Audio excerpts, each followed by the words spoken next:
For her har vi da samlet over 100 personer som vil jobbe for at Vestland faktisk skal bli en antirasistisk zone. waxaa magaalada Bergen ee caasimadda labaad ee dalka Norway lagu qabtay kulan ballaaran oo wada tashi iyo aragti isweydaarsi iyo tababarba isugu jiray ka oo looga soo horjeeday cunsuriyadda midabta koorka iyo hadallada qalafsan ee xambaarsan nacaybka. kulankan oo uu soo abaabulay maamulka deegaanada galbeedka Norway ee Vestland Fylkeskommune ayaa waxa uu ka dhacay xarunta ay ku leeyihiin magaalada Bergen ee caasimadda labaad ee dalka Norway. faldambiyeedyada xambaarsan cunsuriyadda takoorka iyo hadallada nacaybka xambaarsan ayaa ku sii kordhayay deegaanada kala duwan ee dalka Norway sanadihii u dambeeyay. inta la xaqiijiyay ee la ogyahay ee soo dacwootay inuu kor u kacay 8% waxaa saafilayaa inay ka badan yihiin kuwa aan soo dacwoonin.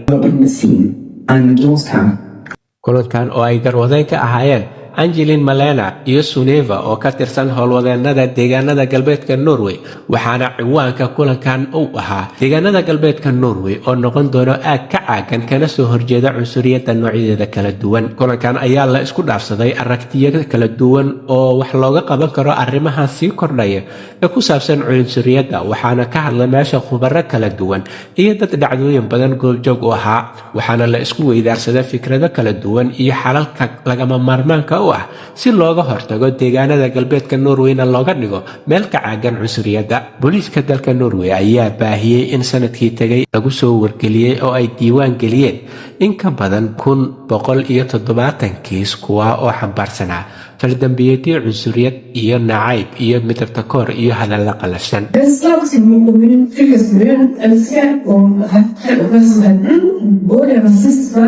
kulankan oo ay ka soo qayb galeen ku dhawaad 200 qof oo kala betelayay qaybaha kala duwan ee ururada bulshada hay'adaha kala duwan ee heer dawladeed heer degmo iyo heer gobol ayaa waxaa la isula jeexjeexay sidii looga gaari lahaa arrimahan cunsuriyadda loogana guuleysan lahaa. Somali Voice in Norway ama codka Soomaaliyeed ee Norway oo ahayd hay'adda kaliya ee ku matalaysa magaca Soomaaliyeed ayaa halkaa ka soo bandhigtay fikradaha iyo aragtiyada ay ka qabto iyo sida loo wajihi karo arrintan iyo saameynta ay ku leedahay bulshada Soomaaliyeed ee ku dhaqan deegaanadan galbeedka Norway. waxaana qalinka la iskula dugay guud ahaan ururadii kala duwanaa ee ka soo qayb galay hay'adihii dawladda heer gobol iyo heer degmo iyo Somali Voice ba in arrintan si wada jira looga wada shaqeeyo. haddaba haddaynu nahay bahda Somali Voice in Norway ayaan waxaan wax ka weydiinay kulankan waxa uu yahay iyo waxa uu ku saabsanaa iyo natiijada laga sugayo mas'uuliyiintii maamulaysa kulankan. Jeg heter Sunniva Ingemarsen, og jeg har vært konferansier på oppstartsseminaret til Vestland Fylkeskommune på prosjektet Vestland som antirasistisk zone. Tusen takk til alle som kom på oppstartsseminaret for samarbeid mot rasisme, diskriminering og hatefulle ytringer i dag. Det var så kjekt å se fullsatt sal, og det viser jo bare for et engasjement det er der ute. Og nå må vi bare samle de gode kreftene og jobbe sammen. Jeg synes konferansen er veldig bra i forhold til at vi tar opp det temaet som er rasisme, som er en viktig del av veldig mange med innvandrerbakgrunn sin hverdag. Jeg synes at det var et kjempenyttig seminar vi hadde hos fylkeskommunen i dag. Det var så fint å samle aktører både fra det mer organisatoriske og det offentlige sammen i samme rom og se hvordan vi kan samarbeide da.